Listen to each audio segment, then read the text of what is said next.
Okay, sorry. My mic just didn't want to work for some reason, but now I'm here. You'll have to excuse me. I've been sick for like days. And I'm still trying to get over. I think this is like the last day of my sickness. Hopefully. But yeah. So I'll just wait. Hopefully people show up because I started this before and okay. Hello, Basil. Yeah, again, sorry about that. My computer just decided to be completely weird and not have my mic on. I do wonder how many people I'll have today because I totally didn't announce this, that I was actually like coming back when I totally should. I'm such a bad content creator. I really am.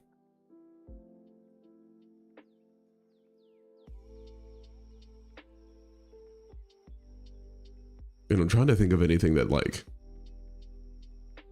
oh look, okay, the regulars are coming. Hello, it's Jozo. What's up, Soul Ninja 17? Well, thank you. But yeah, I went to Texas for 7 days, which is why I couldn't stream. Hello, Donald. Happy to see you too. I couldn't stream for like that entire time. And then as soon as I got back, I came down with like a horrible sinus infection. And could not bear to be in front of like a bright screen for any amount of time. So I just didn't. And so this is like the first day in pretty much like, I guess 3 weeks, maybe 2.5 weeks that I've like actually been able to stream. So I yeehawed all the way to Cowboy Land. I went to Houston because I have family in Houston. I've been to Houston a ton, like a lot. And then I drove to Dallas, stayed in Dallas for 2 days. Then I drove back from Houston, or back from Dallas in a rainstorm to Houston, stayed in Houston for another 2 days and then came back here. So we did have a problem, not in Houston and Dallas, because that rain was so bad that I practically couldn't see anything. Donald, what do you think of the Fallout series? It's actually really good. I need to watch it. I haven't played any of the Fallout games, which I know is kind of like heresy. Hello, Tomai. I know, well, that's not true. I played like Fallout 3 for like an hour and a half, I think. I am doing a bit better, thank you. I played Fallout 3 for a little bit, and I know a decent amount about the Fallout franchise, but not enough to like inspire me to go and like instantly watch the show. But I've heard a lot of good things about it, and honestly, I kind of want to just continue to support good high quality video game based fiction, right? Because we had Arcane for League of Legends. I know people like aren't super big on Halo, but we've had Halo. We've had, oh gosh, there's like one other, The Last of Us, obviously. And then now we've had Fallout, and I do want to watch Fallout because I just like the idea of good video games being made into good TV. So stick 'em up. Does your natural Giga Chad voice help with picking up chicks? Again, you guys probably, I mean, hopefully we'll be able to meet at some point. That'd be cool. But I think, again, to me, it's just normal. And I think the mic helps a lot. There's a combination of things that go into my voice. Because it's my voice, I think it's very normal. It doesn't sound special to me.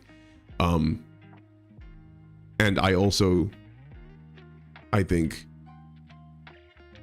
have had like to wait a long time to even sound like this. Because like, you know, it was years and years and years. I didn't go through like puberty late or anything, but like I didn't have like any type of special voice. But I think the only reason that I'm even able to sound like this in the first place is because my parents forced me to do like public speaking when I was younger, and I think it like put down the fundamentals. But I don't think my voice sounds special. I really do think it's a lot of it is the mic and the sound setting that I have, and being in this, you know, nice quiet room and everything. Savage Riz. I mean, I guess I have a girlfriend, so I did something right. I don't know if it was my voice though. If anything, again, so like there is, if you ever like listen to like a radio host is gonna really, not really, well, some really play it up for the mic. Because I had an uncle who actually did radio. I was going to actually do my stream in the shirt that he gave me for his radio show. But then I realized there was a hole in it, so I had to change. And so when I started doing YouTube, funny enough, I don't think I've ever actually talked about this. My very first YouTube video, I had a ton of people talk about how my voice was terrible. And I initially wanted to go into audiobooks for the books that I had written that I sell on my website. And because of that, because of the instant, like, again, the first time ever putting my voice online, people being like, oh, you sound so bad. You sound like, you know, there's so much vocal fry, so many different critiques. And then knowing that I wanted to kind of like read out my own books for audiobooks, I put like a ton of time and effort into trying to make the audio quality as good as possible for my videos. And I think that has caused me to evolve into presenting my voice the way it is now, because again, off camera, I do sound like this, but not exactly like this. And it's not even something that I have like an intention for anymore. Like it literally just like, it comes on whenever I'm doing anything for YouTube. I can't turn it off. But as soon as I step away, I'll probably sound more normal, but I don't know. It was, I think, the innate trauma that comes with being criticized right out the gate for YouTube by random strangers when you're super vulnerable in your first few days of doing things online. And then knowing that you kind of wanted to at least some point make something of a semi-career out of reading audiobooks. So Geronimo Torres, thanks for the $2. I think you have a voice like smooth jazz. Well, thank you. I again, very much fell into this. I will admit though, I think I have a bit of a penchant for downplaying things because I may just be used to putting in a ton of work and effort as a baseline. My parents are both engineers.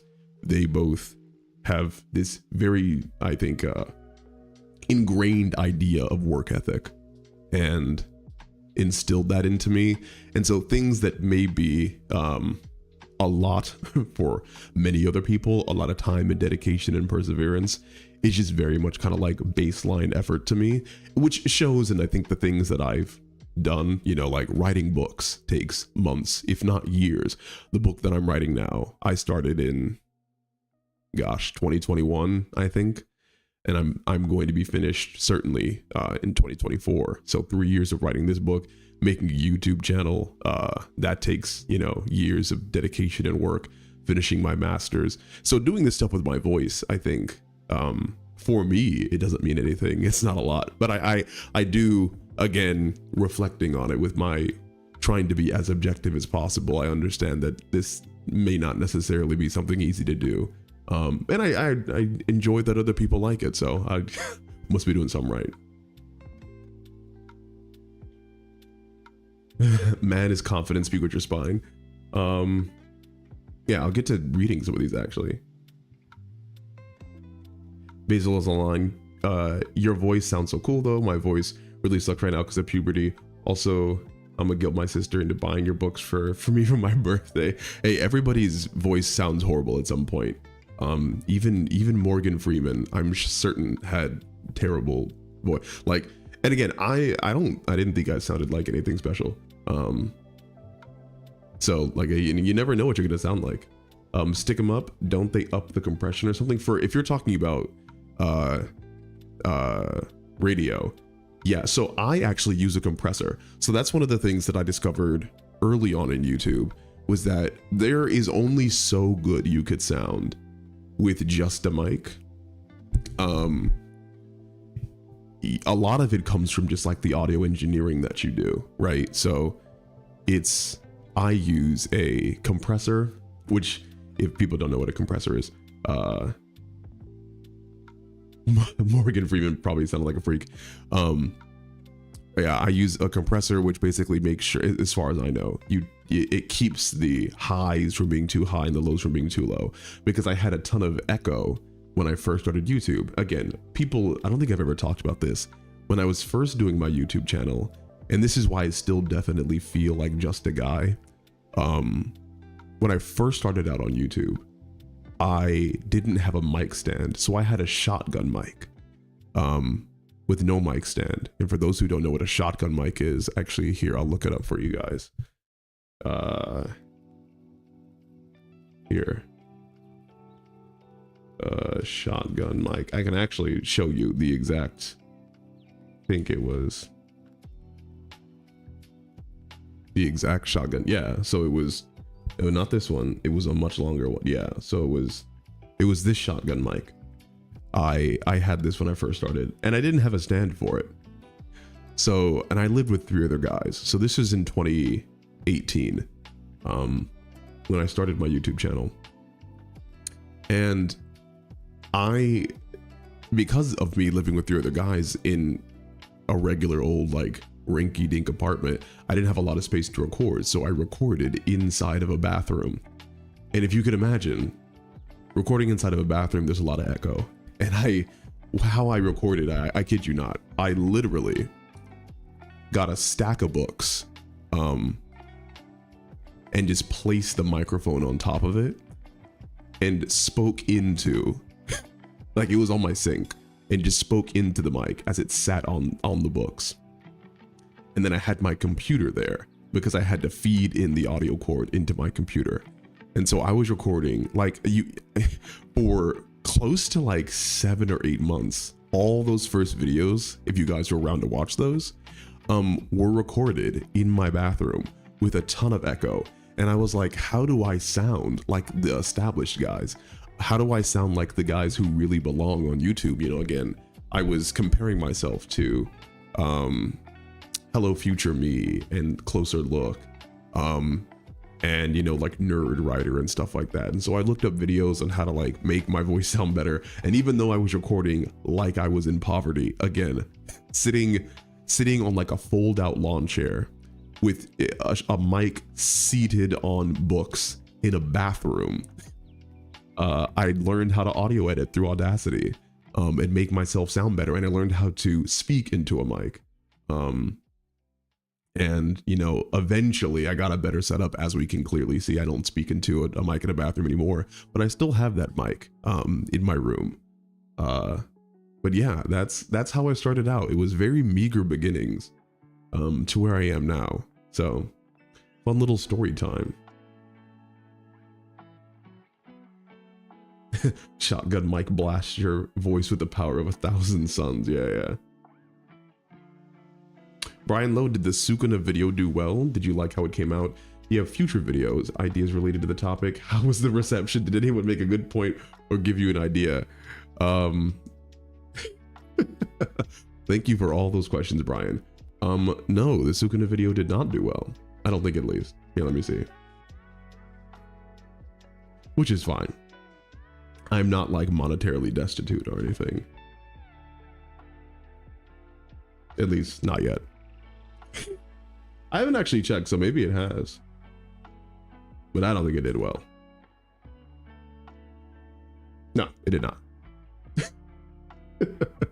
But again, I think so much of being on YouTube is just understanding that like sometimes you're gonna have a lot of really good months or years, and sometimes you're not. And as long as you put out content that you're really passionate about and that you think other people are passionate about, that's all that really matters, right? You know, I think that regardless of how many people watch, it's like, did I have a good time? Did I make something that I think could help people? And if so, you know, that's the luck of the draw. So I'm glad somebody brought up JJK. How are you feeling about the current state of JJK? I have been meaning to read the manga. I have been so sick that I haven't even like been able to do anything. Like I've played video games. The only video game that I've pretty much been able to play is like Super Smash Bros. And like a little bit of League of Legends. But I haven't read anything. I've been doing some work recently, but I want to read more Jujutsu Kaisen. I will definitely get to it.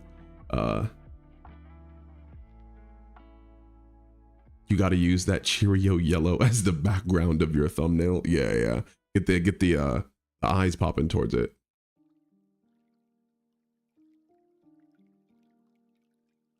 Donald, did you know that the girl who plays the Vault Dweller protagonist is actually the same girl who plays Alita Battle Angel? Oh, that's really cool. I never saw Alita Battle Angel either. I have friends who really like it because it's in manga, I think.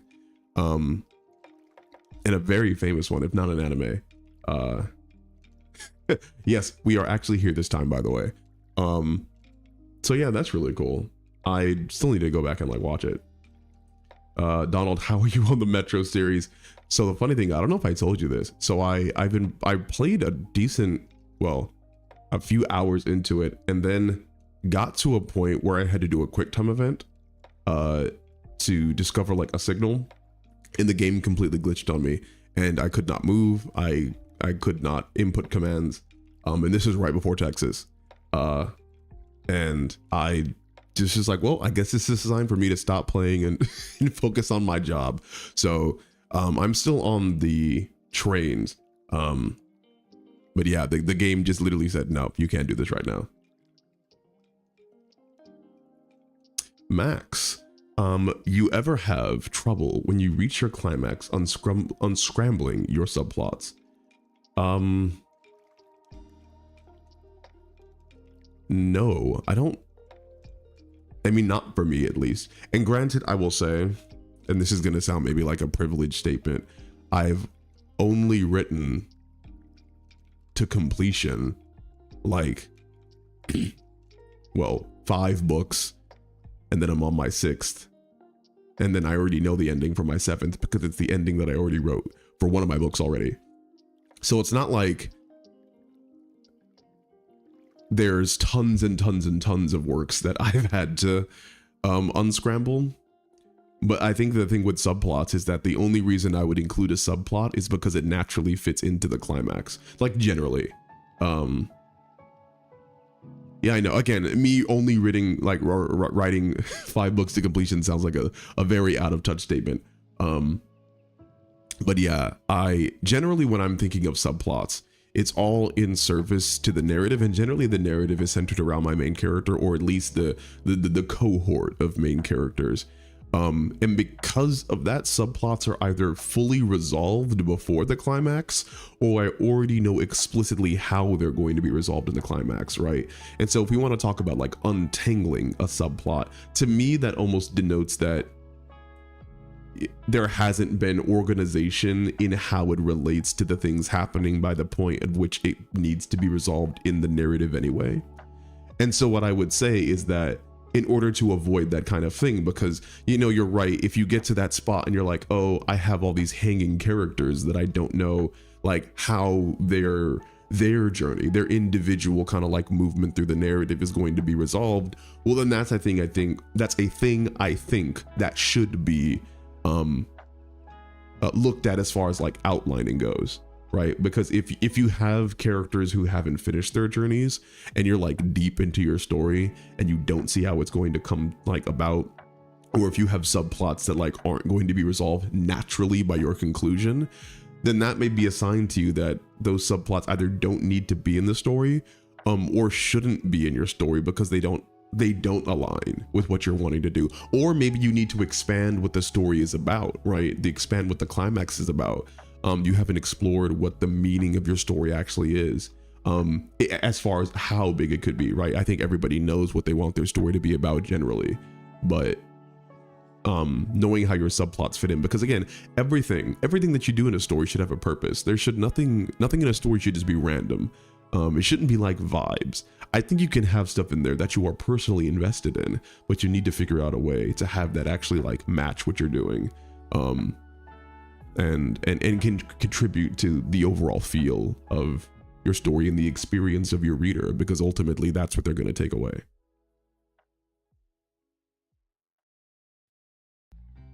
The Crazy Player, I've never been able to catch these, so it's nice to manage it. Well, lucky to have you. Thank you. Max, what's the biggest character ensemble you've worked with? I mean, technically, my first book, which I have now rewritten, but Lord have mercy. I think it was before I rewrote it. It was, let me count them. I mean, if we want, okay, we'll do the main characters first, and then we'll do the side characters. So the main characters, and these are like POV characters. Jackal, Luster, Lumen, Exena, Derek, Raygon, Victor, Donovan, Logan, oh gosh, so what is that, 9? It's 9 POV. Oh, Nevena, so it's 10. I think there was like one more, and then the other Raygon, so that's like 11. So 11 POV characters in my first book, which is insane. Like, please don't do that. That's crazy. And then I think after that, there are like far too many side characters for me to, because again, I was trying to like emulate Game of Thrones when I was writing this, or at least like a Game of Thrones type feel. So it's like huge ensemble cast. So in that first book, I think, you know, for 11 POV characters, they were probably conservatively another 30 side characters, right? So like, you know, I'm dealing with like 40 to 50 characters maybe that I'm having to write in a book. I would not recommend that. The next book that I wrote has 1 POV character, and then everybody else is probably like, I think amounting to probably like 10. So, but yeah, I think the largest kind of like true cast of characters was 11 for me, and that was too much. I could not handle that. I'm a bit more like ready for that now. My current book, there are what is it, 36 POV characters, and that's more manageable, and then a much wider cast of side characters, and it has been, I think, interesting seeing how all those characters kind of like fold into what needs to be done, the core message of the story, and everything. So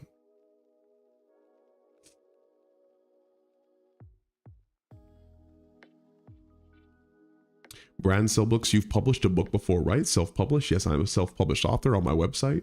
Are you looking to publish to trad? Yes, I am more than open to publishing to trad. In fact, that's like how I first really envisioned my books coming to the public. I probably sent out, I think it was somewhere close to like 80 queries, and they all got rejected. And I think I just wasn't, again, looking back now, the stuff that I was querying probably wasn't good enough. Towards the end, it probably was. And then I stopped, and then I put my books online, and then I've been able to sell my books that way. And then I'm going to start querying again, actually this year, to get like an agent to get, you know, traditionally published. It's not a necessity. I don't think I'm like basing my success or my career off that anymore. Not that I was like doing that in like, I think any meaningful way, because at that point, remember, I was still doing psych. So I was going into my master's for psych. That's why I stopped querying, is because I had to put all my attention towards my psych work. So I stopped querying. Ooh-wee. Yeah, I'm just definitely still sick. But yeah, trad publishing, I think it would be really cool.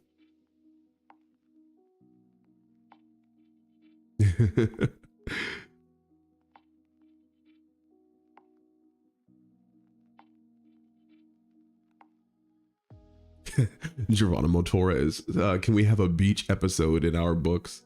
So we can't have a beach episode in our books? Look, beach episodes are great.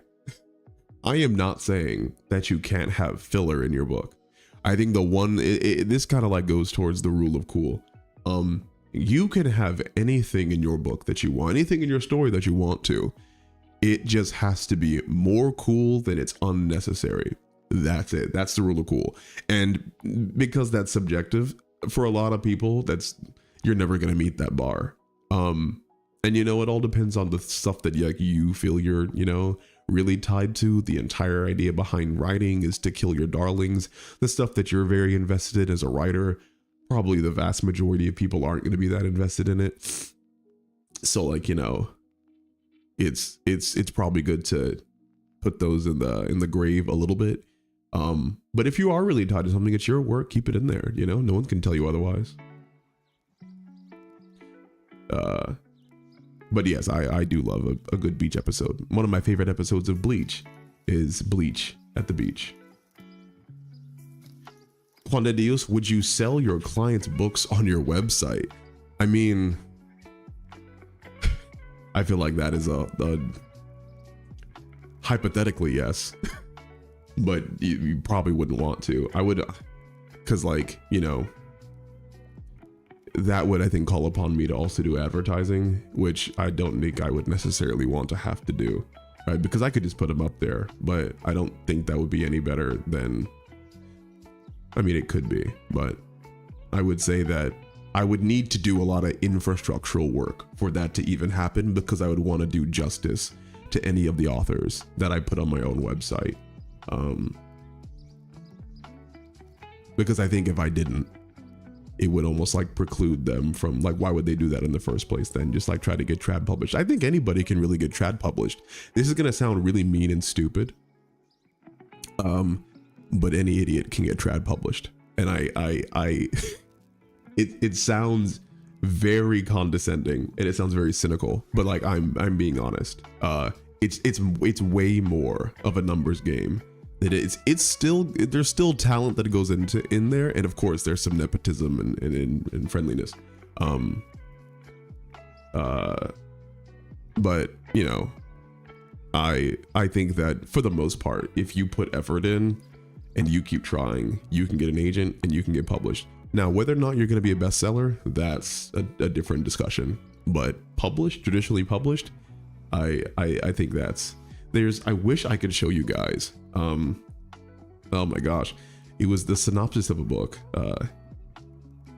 I can't find it, but it was the worst, I think, like blurb elevator pitch on the inside of a book cover that I've ever seen. And it literally inspired me to try to do trad publishing, because it was so bad that I said, oh, I can do better than this. If this person is trad published, I can do better than this. And that's why I think that anyone can get trad published. It just takes, I think, a lot more time and energy than a lot of people are willing to put in. So.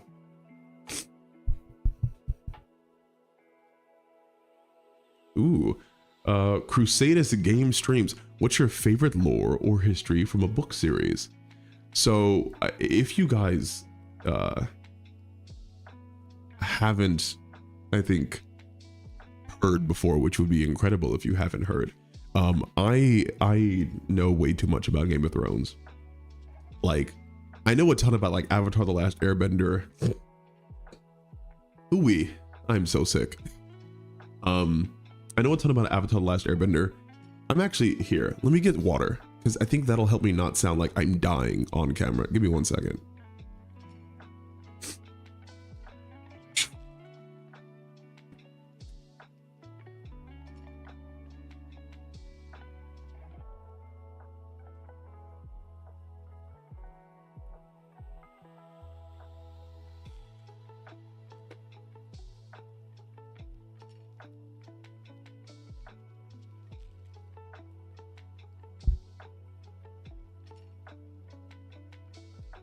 All right.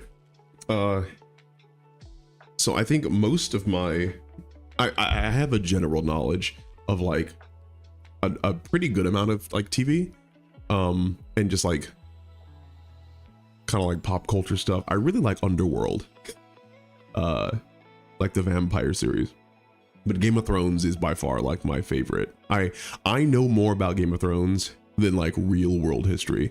I know more about Westerosi history than American history. I've shown this on screen before, but like this is the like $50 Game of Thrones lore book. And so like, I guess like much like George R. R. Martin, my favorite thing about Game of Thrones is the Targaryen history. And I if you guys quizzed me right now on just like random crap in Game of Thrones lore, maybe now I wouldn't know it. But like, I probably could guess, like if you just Googled things and been like, who did this? Or like, you know, what king was this? I'd probably be able to tell you. I know like a strange amount of like Westerosi history. So that's probably my favorite, even though Avatar: The Last Airbender is probably like a close second. That's really, really cool.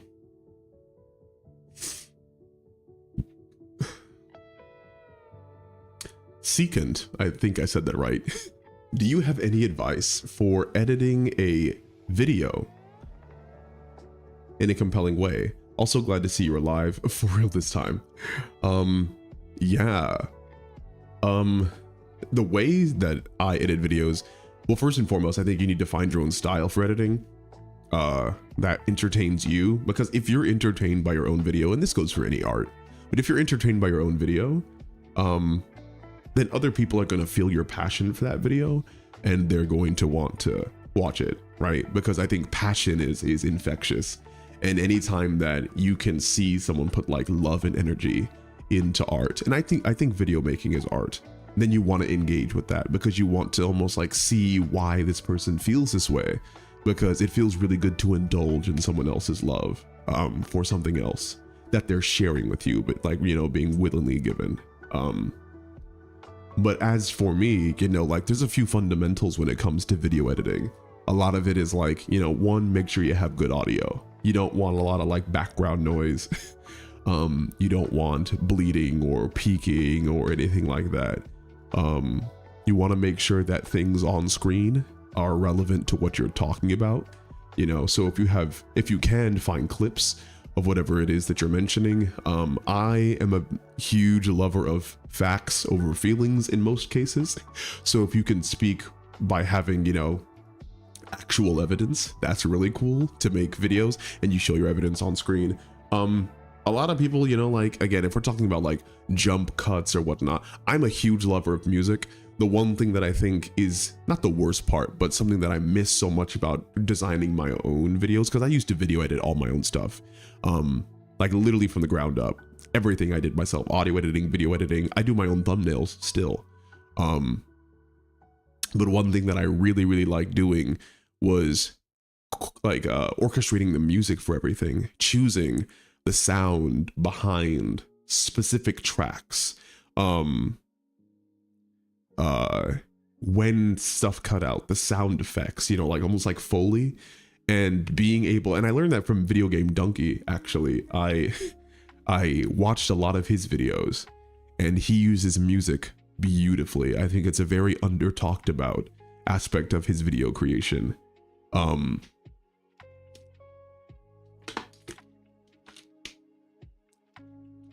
And being able to, I think, bring in that emotion that I think music can nearly exclusively do.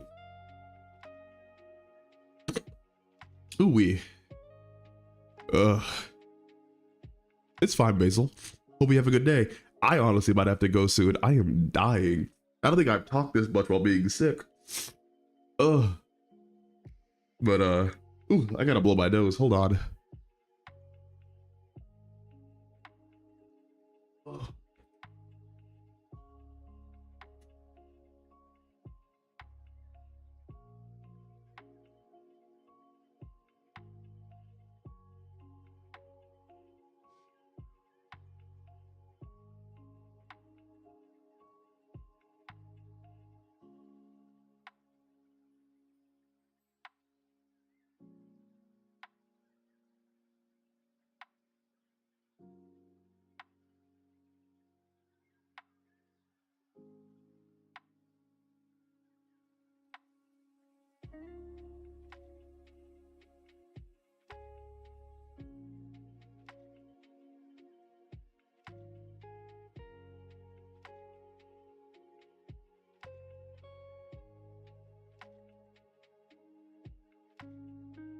I've gotten smart, and I just brought the tissues in.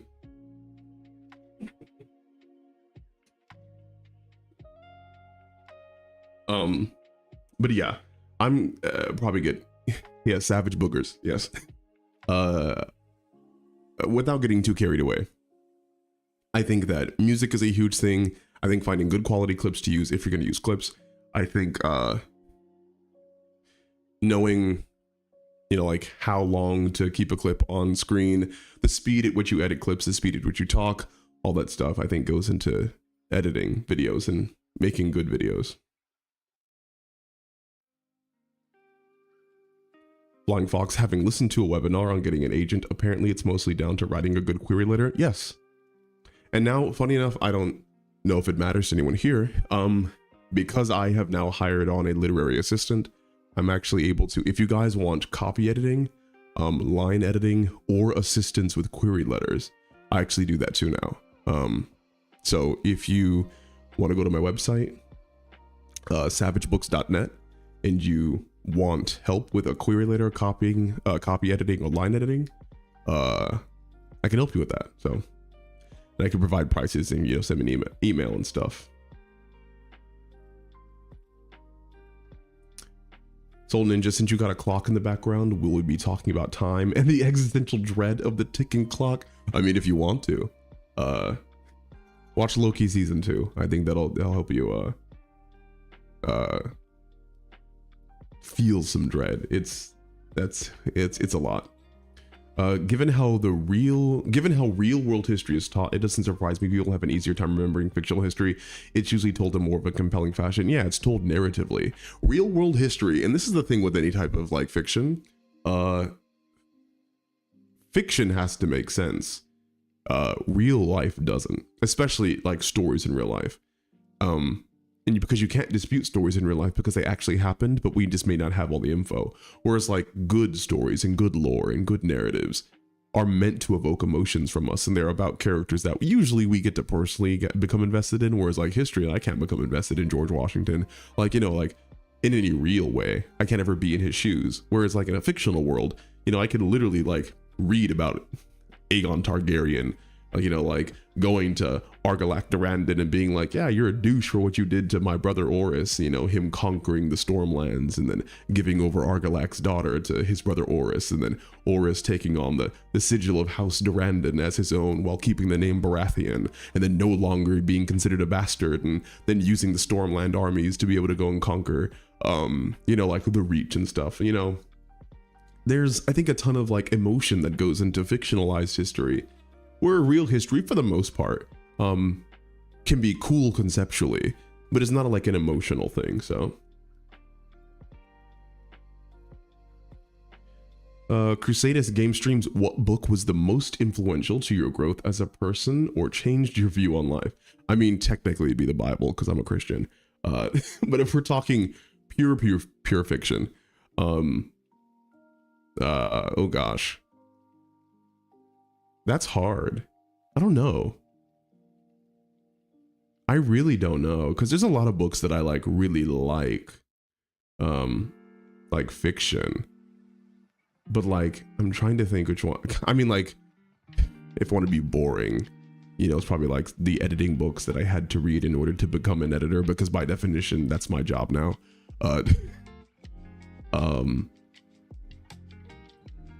But I'm trying to like think. I mean, I read like, you know, the Lemony Snicket series, you know, when I was very young, and even though they didn't like get me into reading, that was like the first series of books that I had like read all the way through, and I think opened the door to reading, because I hated reading. It was the worst thing I'd ever. I'm a visual storyteller. I like movies, TV shows, video games, things that I can see and hear and all that kind of stuff. But yeah, that's a really good question. I did think about that. Brutus Magnuson, for some reason I thought you were agnostic this whole time. I mean, generally, I think I don't mention my faith on my channel. I don't really feel like an overwhelming need to. And a lot of the stuff that I talk about, I think a lot of my views on Christianity and just like religion, I think come through in the stuff that I say in my videos. And then again, you know, a lot of my perspective has been shaped by me being a clinician. There's a saying that one of my professors told me. It's people who failed to be psychologists become authors. Which is funny in my case, because like I was on the track to be a very good psychologist. I literally just finished my master's and was being begged to go work in clinics, and I decided, no, I'm gonna go do YouTube. But I think in order to be able to write, you have to have a very empathetic and sympathetic mind. Because you have to be able to understand people and how to write people and how to be able to represent people, especially those who you haven't had their experience, and you need to be able to take in their experiences and then put them on the page as genuinely as you can to be able to be as respectful as you can. And I think the same thing happens with good Christians, right? You know, a good Christian seeks to understand those who are different than them and not judge or persecute or anything like that. Most people, the worst thing about Christianity is Christians, obviously, because the only other aspect is God, and a lot of Christians are just really bad at that. They're really, really bad, and you know who I'm talking about.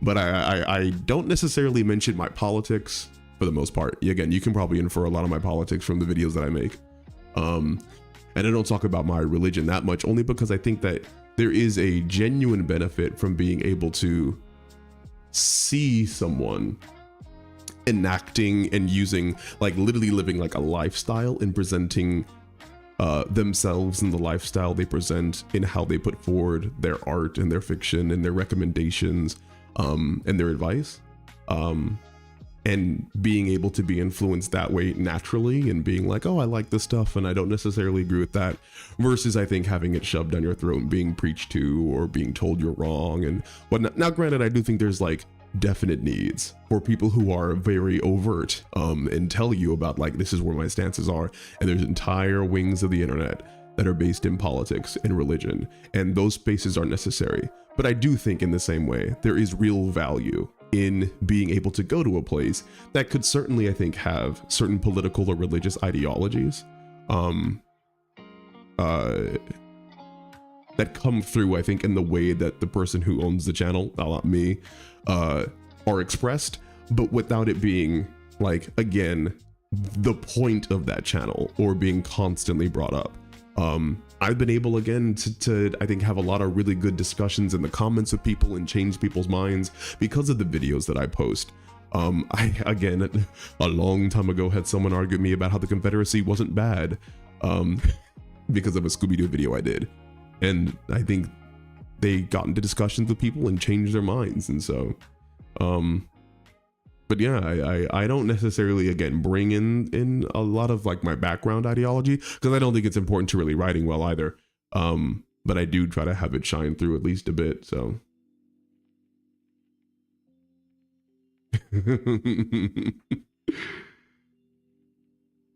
Snowbound Wanderer just wanted to say, I watched your videos a few years ago and loved them, but you got lost in the algorithm, Aether, until Hello Future Me recommended you in the Rings of Power video.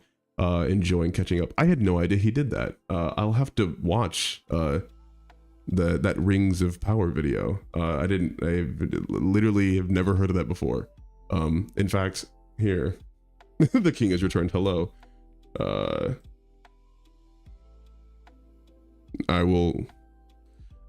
probably not going to watch the whole thing. I definitely have been lost to the algorithm. If this video is gonna be like 50 minutes, isn't it? Yo, I knew it. So I've talked to Tim before, and Tim is a great guy. Tim is the guy who runs Hello Future Me. I'm literally friends with him on Discord. And I knew as soon as I heard he did a video on Rings of Power, I knew it was gonna be like 2 hours long. I'm not going to watch this, at least not here. I'm not just going to sit and content steal this man's 2.5 hour video, because Lord knows this probably took him months. I mean, maybe there's like a link to my channel in the comments. Let me see. I don't think so. Yeah, I would have to. I would have to like actually go through this. I think it was 4 hours, but it was edited down. Yeah. That's pretty wild.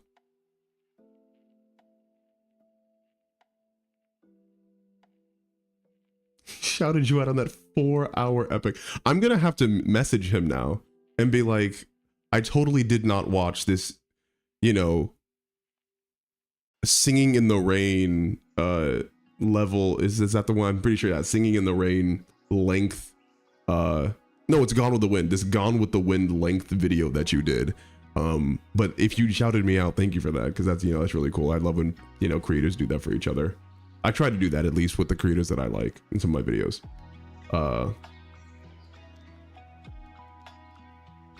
Politics were unavoidable in a series I was writing because it was an examination of social and technological development. Hot take, everybody, just so you guys know, politics are unavoidable in any story. Like literally any story. If your story has people in it, it involves politics. And for the most part, politics and complaints of politics really only happen if people just don't like the politics that you're saying. Every story, because politics is about people. That's what politics means. Poli means people. And it's the actions of people.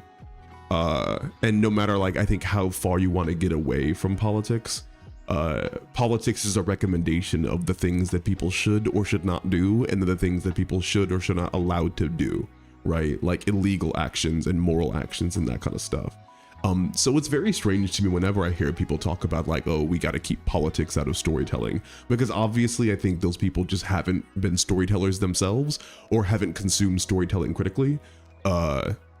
Because I think if you really were to look at storytelling in any meaningful way, you'd understand that politics is in everything. There's no way to separate yourself. I think people can be happenstance apolitical, right? Like any individuals can not make prescriptive statements about how they want, again, the laws to be, because politics largely, I think, is influenced by, you know, our views of what people legally should be able to do. But stories, I think, are innately like kind of they I don't want to say have an agenda, because that's also like a thing that people say that is stupid. But I think politics are involved in every single story, because in the same way that I think that it is impossible for a writer to completely divorce themselves and their personality and their outlook from a story. I think you can try your best. I think you can even write from an opposite perspective, but by doing so, you reveal what your own perspective is by writing from the opposite perspective. So yeah, I think it's really weird when people talk about, oh yeah, there's politics in storytelling. There's the most famous stories are political stories. There have been controversies about how anime depicts some issues like sexualization of young characters. What do you think about those who say that those complainers can't separate? I think it says can't separate reality from fiction. I mean, I'm gonna be real. Anime has a very problematic relationship with the sexualization of youth.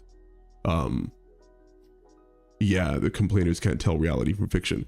Yeah, anime has a problem with the sexualization of youth. It has been a problem for a long time, and it probably will be a problem. Now, of course, a little bit of this, if not a lot of this, is cultural. I think there's just cultural differences between people who create anime and people who consume anime, especially in the West. But yeah, there's like, I think people who who willfully don't recognize the difference, and they'd be like, oh, she may look 12, but she's actually 3,000. Are, again, they're willfully ignorant, and they know exactly what they're doing. Joshua, even Call of Duty is political. Why they war? Exactly. Yeah.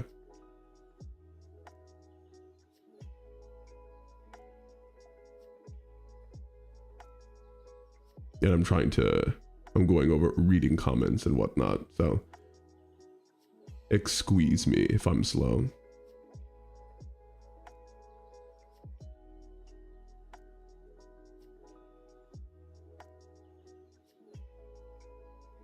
Do you think you could do a video in the future about fight scenes? I find this to be very problematic myself. Well, lucky for you, I have already done a video on fight scenes. And it's one of my earlier videos. I mean, there's a whole bunch of videos that I did on fight scenes, but specifically if you want one on fight scenes, where is it? Oh, they better have it. It has like 200,000 views. Where is it? This makes me angry. Come on. Hold on. This is crazy how I have to like, yeah. So this is, wait. Oh, I'm sorry. This is why. Okay, never mind YouTube's algorithm. I take it back. But no, this was the video that I was thinking about, but this is just more dialogue in general. I take it back. I got embarrassed. But no, yeah, aside from that though, I do have, I have a bunch of videos on fights. So these two honestly should be everything that you need if you haven't watched them already.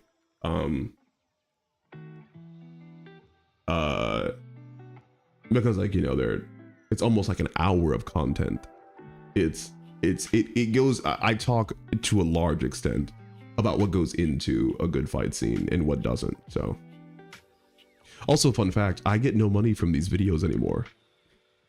They've been demonetized, and they've gotten a lot of views recently because of obviously the live action Avatar coming out. I don't get money from these. Whoever copyright claimed them do.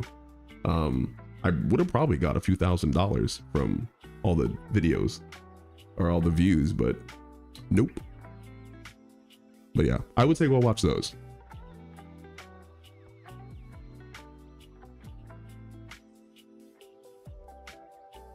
Bebop, I would love some power scaling content. Oh boy, Bebop. Funny you should mention that.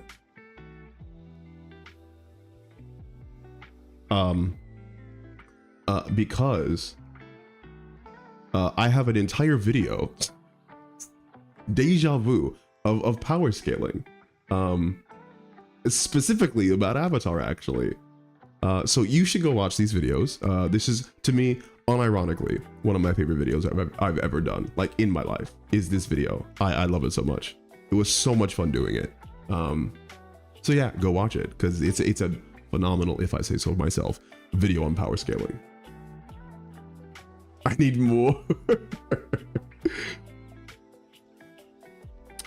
Crusaders games. I see people complain a lot when different ethnicities are present in video games or movies. They complain that a village in the middle of nowhere wouldn't be diverse. So here's my thing.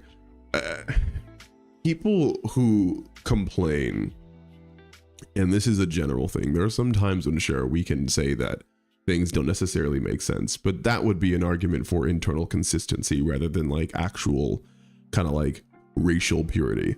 But people who complain about race generally in fiction are the same people who talk about how like race isn't really meaningful in real life. And they see the existence of ethnic people in a fiction as a commentary on some type of agenda.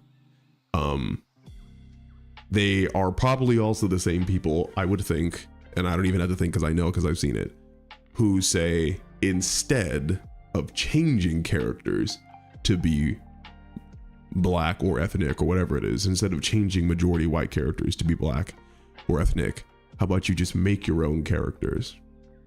Which on its face is like a fine argument. There's nothing innately wrong with that argument. But where it starts to get tricky is when people say that there is an equivalency between changing black characters, traditionally black or African or ethnic characters, into white characters. And they say like, oh, well, you guys change white characters into ethnic characters. Why can't we change ethnic characters into white characters? And this is kind of like a sociological problem rather than just a writing problem.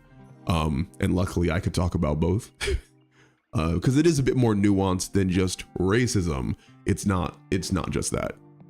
Almost everything that actually goes on in writing has like a sociological background, right? And again, for those who don't know, I've studied psychology, social psychology, sociology, and have my master's in clinical psychology. So like, I'm not just a guy talking about this. I have way too much debt and taken way too many classes on psychology. Yeah, I would almost argue that I know more about psychology than I do about writing, because I did that for like almost a decade. But like sociologically, if we want to talk about like the transitioning of race and like race swapping in fiction, unfortunately, unfortunately, a lot of the representations of ethnic people in fiction are indelibly tied to the culture of the ethnic people and the experiences of how that ethnic person relates to the culture widely, right? So for example, a lot of Black characters in fiction are going to have storylines directly centered on the Black experience, and the storyline itself and the narrative surrounding it would almost necessitate that character to be Black to be able to justify them going through a Black experience. Same thing with almost every other ethnic representation in Western media. The reason I say unfortunately is because I do think there needs to be, and there is starting to be, but I think there needs to be more of a representation of ethnic characters where their identity in the story and the narrative that they are a part of doesn't really have to relate to their culture explicitly, right? So for example, like Will Smith in that one movie with like the orcs and like the wands and stuff. I forget, it was like the Netflix one where like D&D was like real. Hold on, I'm literally gonna look it up. Lindsay Ellis did like an entire video on it. Hold on. Will Smith orc movie, Bright. Okay, so if you want to use Bright as an example, Will Smith's blackness, as far as I can remember, gosh, I mean, like, you can make the argument that like African Americans in the police have like a very long and storied past, but if we're just going to use this as an example, Will Smith's blackness was not like, I think, a major factor for the narrative. Like the story did not depend on him being Black, obviously. And that's cool. I think there should be like narratives like that. The same thing cannot be said for Black Panther, right? Like, obviously T'Challa needed to be Black. He needed to be African because he's the freaking king of Wakanda. Like, he can't not be African. His ethnic identity is directly tied into the story, and there's no leeway for anything else, right? And I'll get back to this because it's very funny. The memes that have circulated, right? And so that's fundamentally the difference a lot of the times when we talk about from a sociological perspective, like race swapping, because it's the narrativization of certain, like, or the representation of certain cultures within the narratives in Western media. Because a lot of white characters don't have that phenomenon, right? So a lot of white characters aren't in stories. Some are, right? So like The Godfather, they have to be Italian. Like they couldn't be ethnic, like any other ethnicity, because mafiosos and people like made men literally have to be Italian. The story wouldn't make sense if we had like a bunch of like ethnic people in like Sicily being made men, right? But there's a bunch of other stories, and generally most stories where white characters, their whiteness isn't like a part of like the narrative as a whole, right? It's not necessary. And so that's like the difference between changing a Black character usually, or an ethnic character into a white character. It's like usually the ethnicity is directly tied into the fiction, which again, I'm not necessarily agreeing with all the time. There should definitely be stories where ethnic people can appear and they don't have to be representatives of their entire culture. I think that's cool.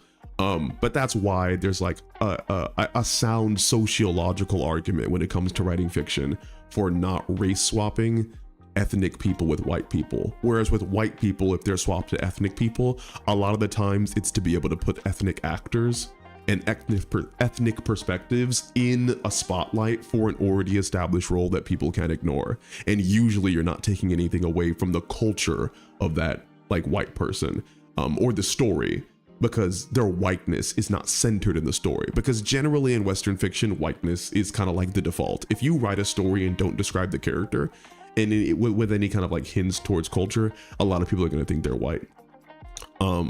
So yeah, so like that's a small part of a much larger talk about like race when it comes to storytelling and writing and the sociology behind why certain things may be permissible and may not.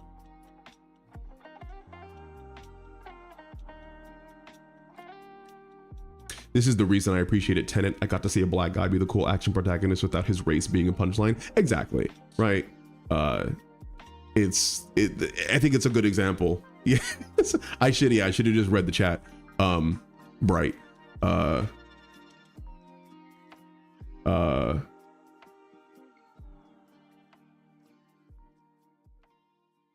me see. Just a reminder that Spain and Portugal are located in Europe and Russia is located in Asia. Everywhere is more ethnically diverse than you think they are. Yeah. You know, like we have this conception because of like lines on a map that things are all pure and mixed up. There's like huge Asian populations, like freaking southern accent, like Texan Asian population in the American South. And we wouldn't think that, but like, you know, they've been there for like years and years, decades. Yeah.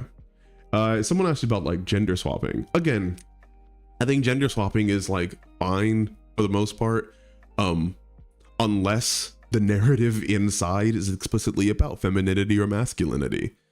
I think trying to, you know, like if I was to watch, is the difference between if you guys, I don't want to say dating myself, but like Kill la Kill versus Gurren Lagann, right? Like Kill la Kill is explicitly about femininity and coming into your own as a woman, where Gurren Lagann is explicitly about masculinity and coming to your own as a man. And because of that, it really wouldn't do well to kind of like gender swap the two main characters of those shows, because if you did, you would take away the entire point of their journey through the narrative. If you gender swap, a lot of the times you can only do so if the swapped gender isn't integral to the narrative. If you're going to make some different kind of commentary, or if the swap gender can add a different twist to the narrative. I mean, this thing really, I think that the overriding thing you guys should be considering with this kind of stuff is that you want to be careful about like how the changes that you're making with if you're adapting, changing, altering any type of fiction, just think about the changes that you're making if they fundamentally like alter the internal consistency of the world. Because again, this is way more of a writing problem that also crosses into sociology. But like, it's a lot of people who get emotional about this stuff and mad about this stuff are way more angry about the idea of the swaps than the actual swaps themselves and the stuff it has in the story.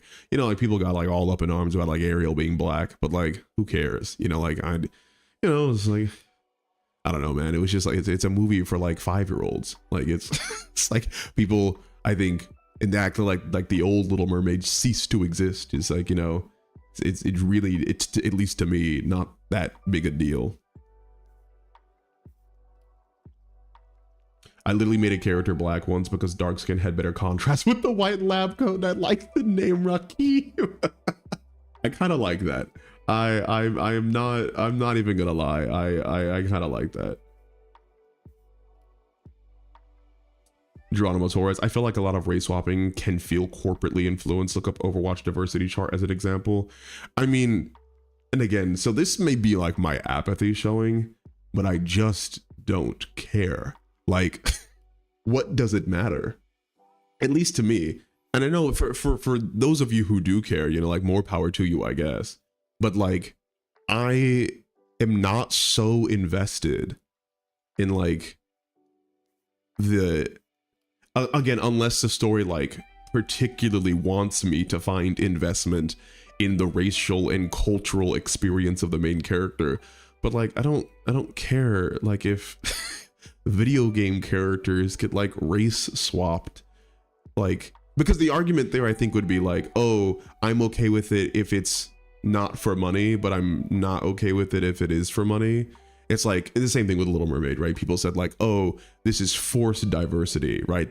This is like a company simply saying we'll get more press for like a black character or for like a black actress playing this traditionally white role, right? Or we'll get more money for it, right? And therefore people are like really angry and cynical about it. But I'm just like, and like everything is for money and attention. You think any company does anything not for money and attention? And because that's like the great equalizer to me, again, if it doesn't affect the story, I'm just like, okay, cool. Like, you know, it's like, I'm personally not invested enough as a near 30-year-old man to become angry over like representations of like the pixelization of characters in like a video game, or like, you know, who they choose to represent people in like fiction on a screen that I pay $12 to go see. Like it's not that deep to me. Again, now if we're talking about like 12 Years a Slave and they have like a British dude, like if they oh, this is what I was gonna go to. So if you guys haven't seen it, a bunch of people started talking about, you know, like, oh, how would you like it, racist. We're just talking like, you know, in reference to Idris Elba being considered 007. They were like, how would you like it if we made freaking Ken, who's Ken from Barbie? Now I'm actually going to Ryan Gosling. You guys are too slow. How would you like it if we made Ryan Gosling Black Panther? And it was supposed to be like, aha, you guys, you know, you black people won't like this. And the black community has just ran with it. They're like, please make Ryan Gosling the Black Panther. Like this would be, this would be hilarious. Like unironically, I want Ryan Gosling to be the Black Panther. Like this Ryan Gosling as Black Panther would make more money than any movie Marvel has ever made. They need to play it completely straight too. Like not even acknowledge that he's white. Like he doesn't need to have an accent. He doesn't need to have like Komoyo beads. He doesn't need to, nothing. He just needs to be a white guy. Me and every other black person in America would flood these theaters. And again, I think part of it is because generally we just don't care. Like we care enough. There are so few black stories and just ethnic stories, I think in general in Western media. Like honest to God, like Prey was like one of the few Western, here, if you guys like don't know what I'm talking about, Prey, yeah, it's like one of the few recent Western media movies with like a Native American character prominently featured who isn't like the sidekick of a white guy. Like it's insane that natives don't get like more stories, but there's so few stories of like generally ethnic people that, you know, the people who are a part of that culture really want to go see them. But for the most part, I feel like we don't really care. Like it's usually a lot of people who call themselves allies to ethnic people who like care way more. But yes, I want to see Ryan Gosling as Black Panther. I really do. Prey was also very good. Yes. Yeah. 10 people with 1,000 accounts want things. I don't care what anybody says. This needs to be a thing. I need to see Ryan Gosling as Black Panther. But yeah. Speaking of natives being the Turok series, bro. Turok was, it's funny you said that because like Turok was, I think, oh gosh, was it M? I think it was one of the first M-rated games my dad got me, and I only wanted it because of dinosaurs. And I didn't get the original Turok. I got the remake of Turok. It was really cool. Bebop, do you drink protein shakes? If so, do you have a favorite? I've hated pretty much everything I've tried. Yes, I do. I wish I could show you my fridge. It is a running joke in my household that I'm addicted to protein, specifically muscle milk. It's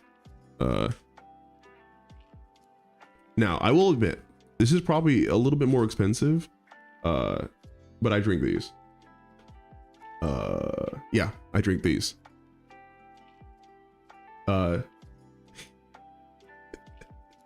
So I think, I forget, there's like, for like 4 of them, I think it's like $8. So again, it's a little bit expensive, but I drink them for breakfast.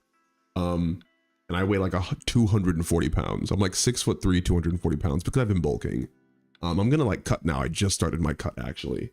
But these are so good. Like I legitimately, this is the only protein, because usually protein powder tastes like chalk. So I don't want to drink protein powder. I also don't want to take the time to like make protein powder in the morning because I'm incredibly lazy, like horribly lazy. But these are like pre-made, and I just drink these and they fill you up. So I would drink those. Yes, again, Your fridges are running joke. You better catch it. I almost want to kick you out, but that joke was so bad that it like Ouroboros around to being good. So that's fine. Just something. How do you balance full-time work and writing? What does your hourly split look like? That's a very good question. It probably comes down to, I don't have a full-time. Oh, okay. I have a full-time job, but it's like the best full-time job on earth. Like, I'm a YouTuber. Like if generally I will say I probably do work 40 hours a week because I work on weekends a lot of the times, but like it's not 40 hours of like grueling, mind-numbing work. Like, I mean, it is grueling in its own way, but like, I don't know. I get up around 7:30. I like work pretty consistently. I get a protein shake at 9, but I work from like 8 to around 12. It's like 4 hours. And that could be 4 hours of sending some emails to clients, reading over client manuscripts, writing a script for myself, watching TV shows, right? Because I have to watch the shows to be able to do commentary about them, watching a movie, or writing my own books. Then I eat some food at 12. Then I usually go to the gym, come back home by like 3, take a shower, work until like 5 or 6. So that's what, another 6 hours. Eat again, maybe work another hour. That's like 7 hours. And then I'm pretty much like done. Like, I think the freedom to not have to go anywhere, to be able to decide your own hours, and having all my work connected and related is really big. Like, what I do for YouTube is very closely related to what I do for writing, as far as like my own books, which is very closely related to what I do for my clients, right? Which is editing scripts and manuscripts, right? So it's not like I have to balance like very disparate or separate things. I'm generally kind of like staying within I think my very precise window. Now it was much more difficult while I was doing my master's, because my master's was insane the last 9 months of it. But like now, and again, I've been doing this for like close to 6 years now. So I kind of got like the whole thing down pat, like being able to manage my time. It used to be riddled with anxiety and I didn't even know it when I first started, because I didn't know how to manage my time. And when you're first starting YouTube, you never know if like it's just going to instantly collapse in a few weeks. But like now, you know, I pretty much try to stick to the same routine, keep myself motivated to keep doing it. And it works out pretty well. Bebop, gym for 3 hours. It's not gym for 3 hours. It's I eat at 12. I go to the gym probably at like 12:45, and then I come back by 3. And the only reason I'm coming back by 3 is that I used to do my workouts in 45 minutes, but now I've been doing the bike. I try to do 2.5, so 7.5 miles every day that I go to the gym on a bike. And that's like another 45 minutes. So between driving there, which is like 5 minutes, and driving back, and then doing everything I need to do, usually for a 45-minute workout, like lifting for 45 minutes, and then being on the bike for 45 minutes, and then driving, that's usually 2 hours, generally. I just bought a bunch of muscle milks at Costco. I can't work out more than 6 hours per week for medical reasons. My heart goes out to you, because I'm totally addicted to working out, hopelessly. Juan Dios, did you know George R. Martin wrote Beauty and the Beast 1987? I did. I skip cardio. Crusaders game streams. Could you do an analysis of the Toon Dune movies in comparison to the book? That means I would have to read the book, and I almost nearly refuse. I have tried reading that book in the past, and it is an impenetrable fortress. Maybe now that I've seen the movies, I've seen Dune 2 3 times, and I've seen Dune 1 twice, so I watched 10 hours of Dune. So maybe now I can read it, but yeah, thank you guys. I am actually going to head out. Just got some hot sweats, and probably need to eat now that I think about it. I haven't eaten since 3 o'clock, so I will be going back to basically doing these on Thursday again. Hope you guys see you there. And again, doing it on Sunday as well. And like I said, if you guys want any editing, head over to my website or anything like that, and I'll talk to you later. So, bye-bye.